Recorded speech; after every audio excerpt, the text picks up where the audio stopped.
الله أكبر الله أكبر الله أكبر الله. وعلى آله وأصحابه أجمعين أما بعد. Продолжаем с вами удивительную историю пророка Юсуфа, алейхиссалям. И последнее, что мы упомянули, это случай, произошедший в темнице, когда к Юсуфу, алейхиссалям, подошли двое заключенных, рассказали ему свои сны, и он поведал им толкование этих снов. И из этого толкования в дальнейшем было понятно, один из них выживет, выйдет из темницы, другой же будет распят так, что птицы будут клевать его голову. И тот, который вышел, Юсуф, алейхиссалям, обратился к нему и попросил его напомнить царю, рассказать царю Египта о Юсуфе, чтобы, возможно, этот царь более детально расследовал событие, которое произошло, и то, в чем его обвиняли, и разобрался по справедливости. Однако, как было сказано, человек, который вышел, он позабыл о Юсуфе, забыл напомнить царю о Юсуфе, алейхиссалям, и таким образом Юсуф просидел в темнице еще несколько лет. Как приводится, около 7 лет. И тут в этом тоже мудрость, почему в то время не довел, забыл довести до царя, потому что время Юсуфа, алейхиссалям, выйти из темницы еще не пришло, предопределенное Всевышним Аллахом. Выйдя он тогда, возможно, он не достиг бы того величия, которое он достигнет потом. И когда предопределение Всевышнего Аллаха, субханаху ва тааля, подошло, случилось следующее. Аллах Всевышний говорит об этом: وقال الملك إني أرى 7 بقرات سمان يأكلهن 7 عجاف و7 سنبلات خضر وأخرى يابسات. Царь Египта, правитель, увидел сон. Увидел сон, который, рассказав своему окружению, написал таким образом: «Я видел 7 тучных жирных коров, бакаратин симан, и видел, как 7 худых коров их поедают. И также я видел во сне 7 колосьев зеленых и 7 колосьев сухих. Я айюхаль маляу афтуни фи ру'яя ин кунтум лир-ру'я та'бурун». О люди, поведайте мне толкование моего сна, если вы действительно знаете толкование снов. Обратился царь к своему окружению. Тут интересная заметка есть. Всевышний Аллах, субханаху ва тааля, называет этого правителя Аль-Малик, царь. Правитель Египта называет его Аль-Малик. А в истории Мусы, алейхиссалям, правитель называется фараон.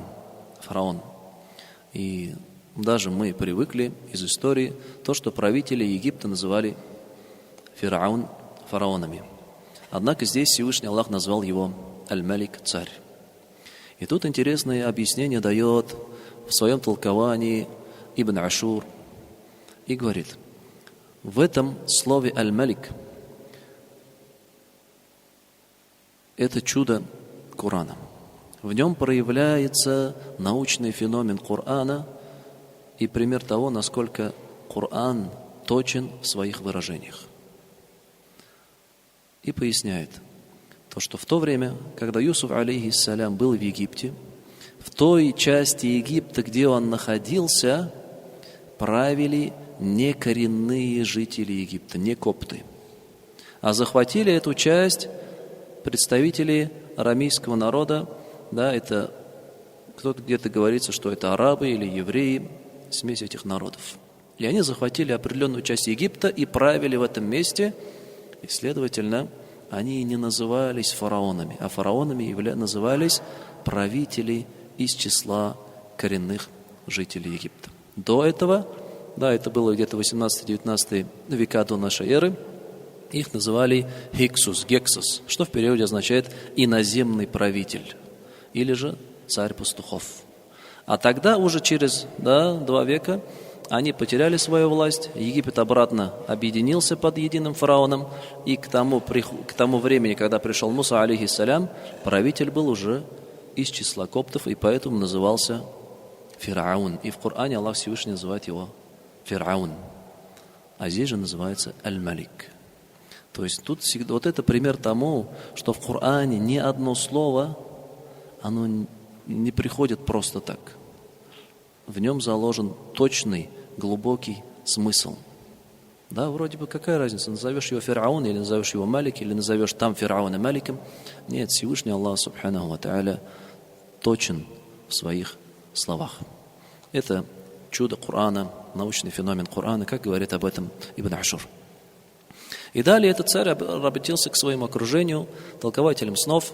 И как мы уже до этого упомянули, что народ Юсуфа, алейхиссалям, он как раз преуспел в этом деле. Преуспел в деле толкования, разъяснения снов. И это одна из мудростей Всевышнего Аллаха, что он посылает пророка к народу с тем, в чем преуспел этот народ. Как Муса, алейхиссалям, пришел к народу, который преуспел в колдовстве, и он одолел их своими чудесами в том, в чем они преуспели.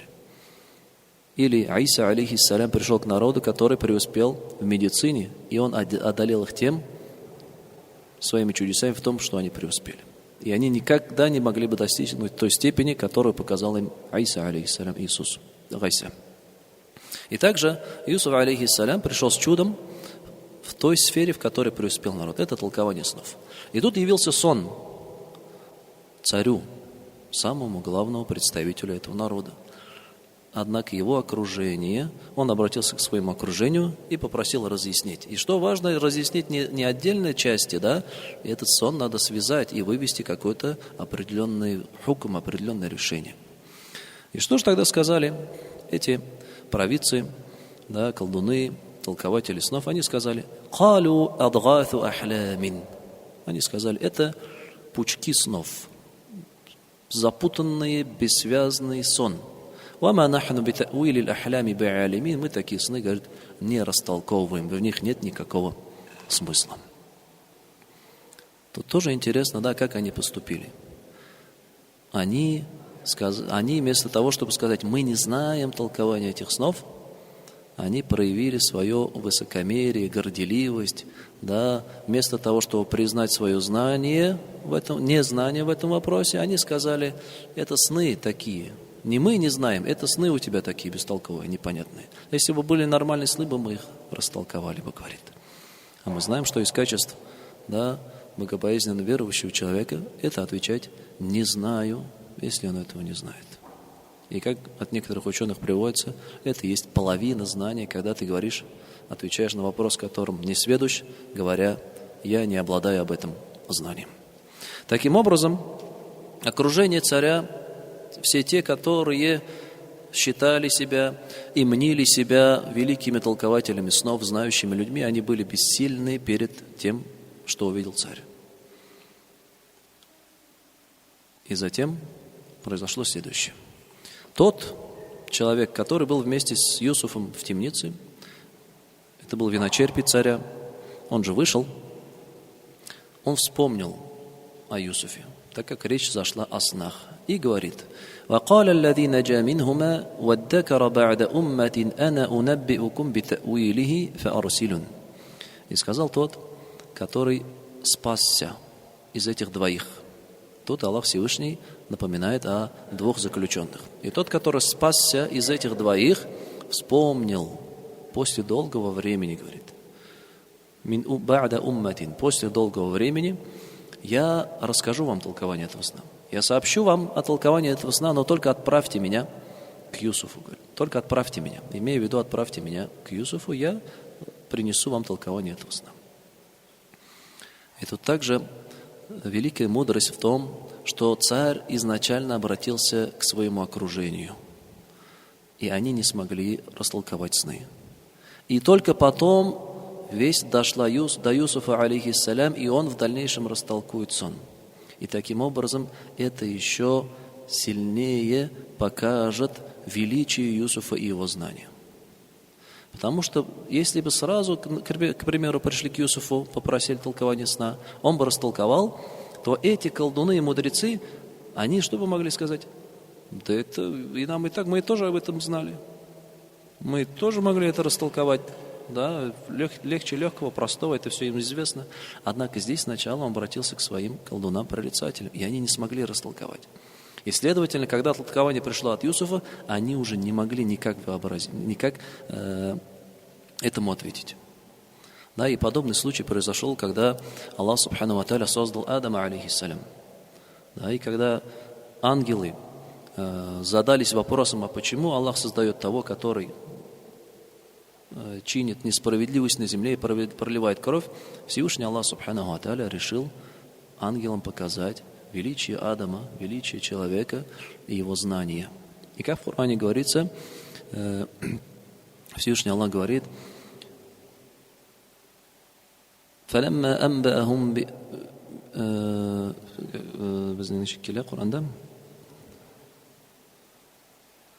وعلم آدم الأسماء كلها ثم عرضهم على الملائكة فقال أنبئوني بأسماء هؤلاء إن كنتم صادقين. И Всевышний Аллах обучил Адама именам вещей и обратился к ангелам: сообщите мне имена этих вещей. Однако ангелы не смогли ничего сказать. И тогда он дал слово Адаму, алейхиссалям. И Адам ответил на все вопросы, разъяснил имена, и тем самым, опять-таки, что произошло? Ангелы не смогли ничего возразить данному случаю, потому что изначально им был дан шанс ответить, однако они не смогли, и Адам, алейхиссалям, ответил. Таким образом, величие Адама в вопросе знания, оно было явным. И в этом случае также колдуны не смогли, однако Юсуф, алейхиссалям, смог. Что же произошло? Этот человек подошел к Юсуфу, пришел, да, и напомним, что еще он забыл о просьбе Юсуфа. Прошло 7 лет. Да? Как бы Юсуф попросил его, скажи, а он забыл, и прошло 7 лет. И это непростой какой-то, забывчивость, от которой мало что зависит. Из-за того, что человек забыл, Юсуф, алейхиссалям, 7 лет в тюрьме просидел. Да, и как бы нормальная реакция, скажем, такая обычная реакция человека в таком случае был бы гнев, ненависть, ругань. Он бы набросился бы на этого человека. Ты где был? Я же попросил тебя сообщить обо мне царю. Да? Однако Юсуф, алейхиссалям, нет. Он не ругал его, он не как-то негативно не встретил его. Нет, он, как обычно, с этикетом, с адабом встретил этого человека. И тогда этот человек обратился к нему: Юсуфу, айюхас-сиддик, о Юсуф, о праведный. Ас-сиддик, даже правильно надо перевести будет правдивейший. Вот эта степень ас-сиддик, именем ас-сиддик называют тех людей, которые достигли высочайшей степени в покорности Всевышнему Аллаху. Это степень, которая приходит после аль-анбия, пророки. И Аллах Субханаху ва Тааля именно в такой очередности их упомянул. فَأُولَٰئِكَ مَعَ الَّذِينَ أَنْعَمَ اللَّهُ عَلَيْهِمْ مِنَ النَّبِيِّينَ وَالصِّدِّقِينَ وَالشُّهَدَاءِ. И они будут с теми, которым облагодетельствовал Аллах из пророков, ас-сиддикин, праведников, и аш-шухада, шахидов, мучеников. И этот человек обратился к Юсуфу, назвав его ас-сиддик. И мы знаем, что еще один человек, представитель нашей уммы, Абу Бакр, тоже был назван ас-сиддик, ввиду своей богобоязненности и покорности Всевышнему Аллаху.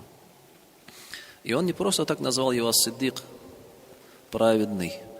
Он сам убедился в этом, когда находился с ним вместе в темнице. И говорит: «Айюха ас-сиддик, о праведный Юсуф, афтина фи саб'и бакаратин симани якулухунна саб'ун иджаф».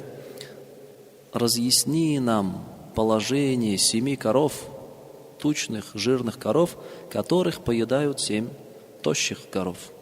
وَسَبْعِ سُنْبُلَاتٍ خُضْرِ وَأُخَرَ يَابِسَاتٍ, и 7 зеленых колосьев и 7 сухих колосьев. لَعَلِّي أَرْجِعُ إِلَى النَّاسِ لَعَلَّهُمْ يَعْلَمُونَ. да, и, быть может, я вернусь с этой вестью к людям, и они поймут, разумеют.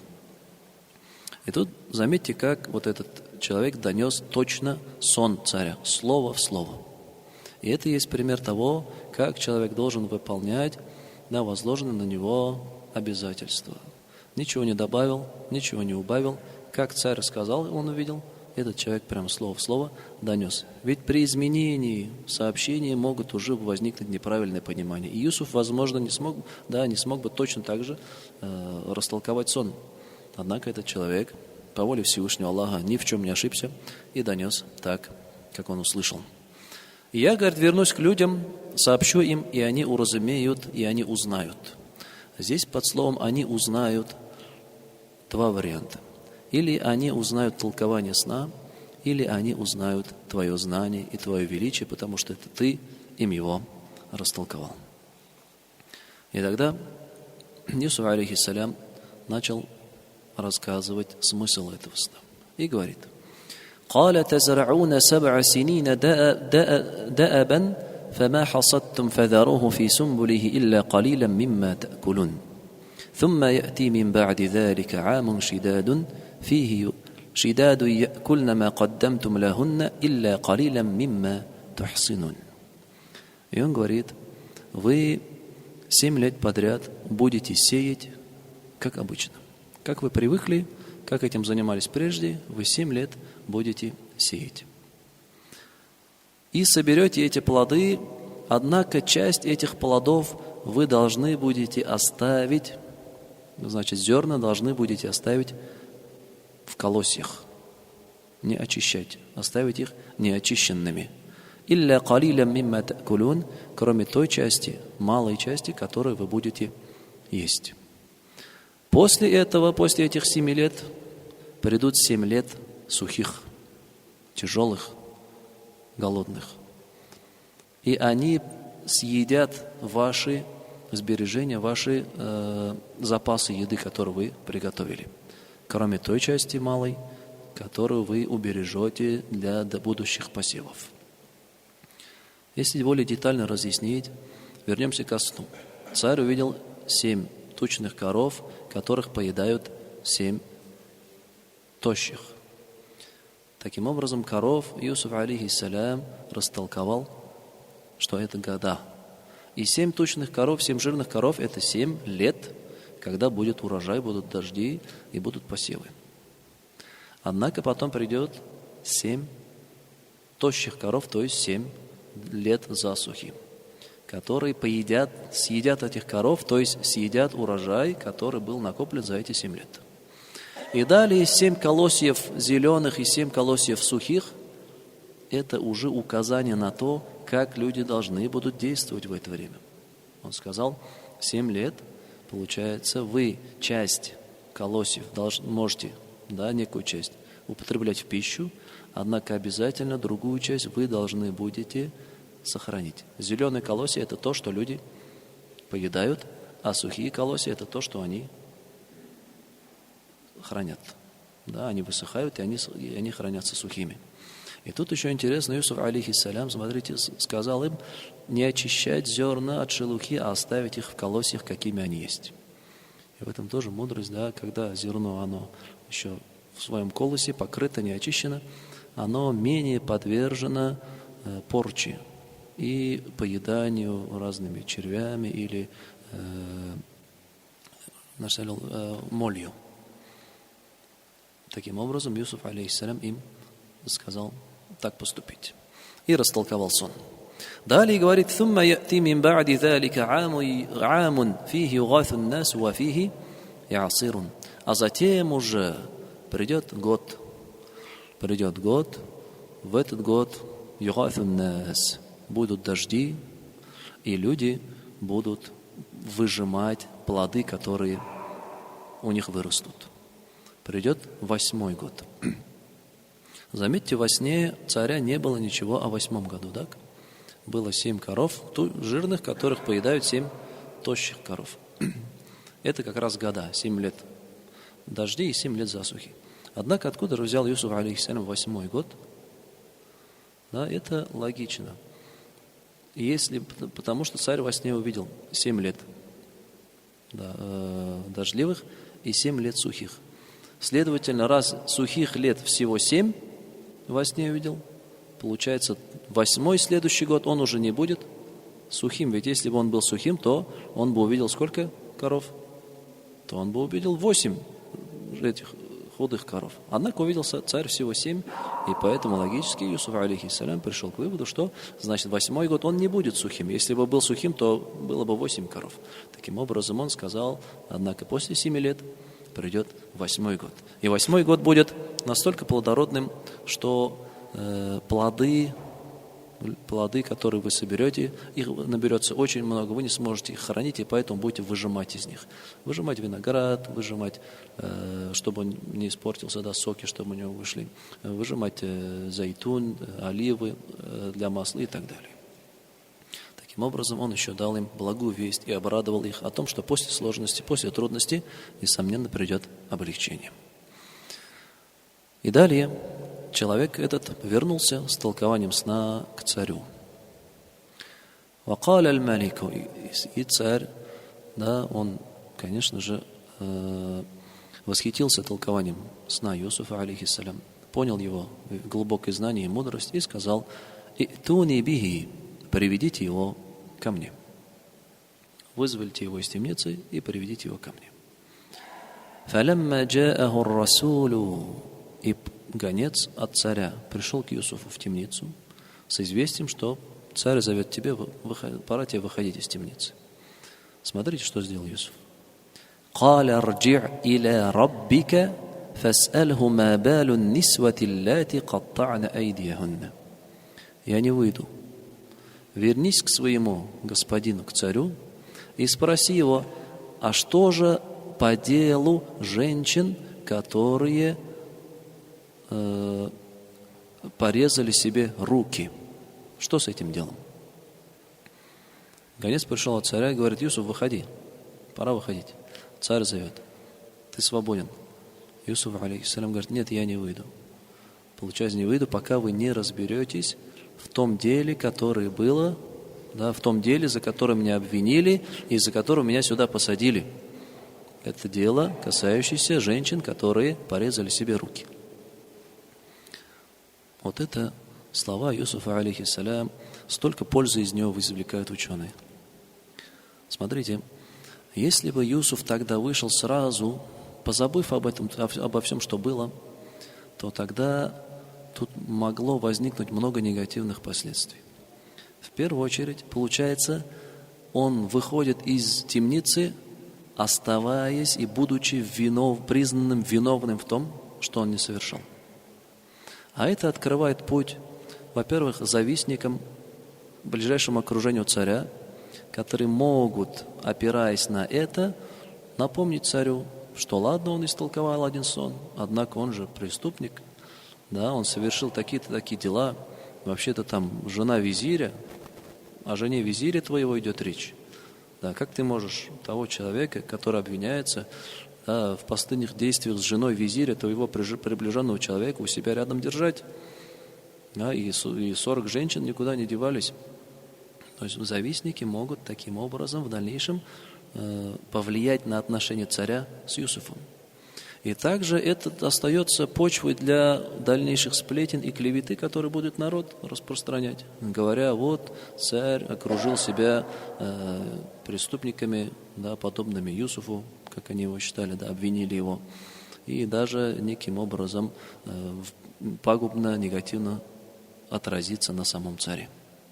Юсуф, алейхиссалям, все это понимая, он не собирался выходить из темницы, пока его не оправдают в том, за что его обвинили до этого.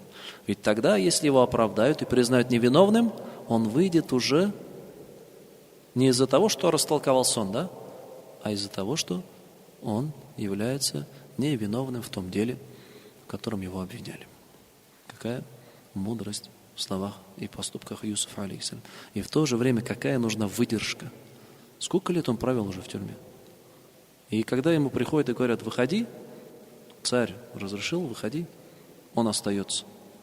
заключенный в темнице, сколько лет просидевший, и восхитившись этим, и указав на величие этого, даже пророк Мухаммад, саллаллаху алейхи вассалям, сказал следующее: «Валяу лабитху фи сиджни ма лабитха Юсуфу ла аджабту ддаи». Достоверный хадис приводится в сборнике имама Аль-Бухари, Муслима и Муснад имама Ахмад. Он говорит: если бы я провел в темнице столько же, сколько Юсуф, и ко мне бы пришел этот посланник царя, я бы вышел, говорит. Пророк, саллаллаху алейхи говорит, я бы прислушался, я бы тут же, говорит, вышел из темницы. То есть он даже указал на то, на выдержку, на терпение и мудрость Юсуфа, алейхиссалям. Таким образом, Юсуф говорит: я не выйду, пока вы не разберетесь в этом вопросе, за который вы меня обвиняете. И также следующий в этом же слове, да, он говорит: «Ма балун нисвати ллати катта'на айдияхунна». Иди, говорит, к царю и спроси него, а что по делу женщин, которые порезали себе руки? Тут тоже ученые выводят пользу, да? Заметьте, Юсуф не сказал, а что по делу жены визиря твоего? А он сказал, по делу женщин, которые порезали себе руки. Тут очень тоже много мудрости выводится. Ведь если бы он сказал, сначала разберись с женой визиря своего, да, царю, то это, несомненно, не понравилось бы царю. И, возможно, как-то негативно повлияло на дальнейшее желание царя вообще что-то менять или что-то расследовать. Возможно, сказал, иди, сиди дальше в тюрьме, да, потому что визирь – это самый близкий человек царя, да, и ему как бы разбираться в делах, в семейных делах его близкого человека, это не то же самое, что разбираться, да, о судьбе 40 женщин, которые далеки и не близки ему. Юсуф, алейхиссалям, именно так сказал. А что же касается женщин, которые порезали себе руки? Не сказал, а что же о жене визиря? И также в этом мудрость в том, что Юсуф именно после этого события его посадили в темницу. Именно после того, как женщины порезали себе руки. И в народе, да, он больше был известен именно из-за этого. И народ порицал и обвинял именно из-за этого, из-за того, что женщины, увидевшись с ним, да, руки себе порезали, и как будто, да, он пытался их соблазнить и так далее. И в то же время эти женщины, они являлись свидетелями слов жены визиря о том, что она, когда она призналась, что она пыталась соблазнить Юсуфа, и она будет впредь продолжать это делать. Если Юсуф откажется, то она заточит его в темницу или накажет его. И таким образом, тогда из-за того, что он начал речь о женщинах, может, царь приведет вот эти 40 женщин, которые будут являться свидетелями истинных событий, которые произошли. То есть какова мудрость в словах Юсуфа, алейхи салям. И на этом мы, иншаллах, сегодня завершим и продолжим с этого момента, когда царь соберет женщин и будет уже спрашивать о том, что же произошло, и о том, в чем Юсуфа, алейхиссалям, обвиняют. Субханак Аллахумма бихамдик, ашхаду ан ла илаха илля анта, астагфирука ва атубу илейк. Аллаху акбар, Аллаху акбар, Аллаху акбар.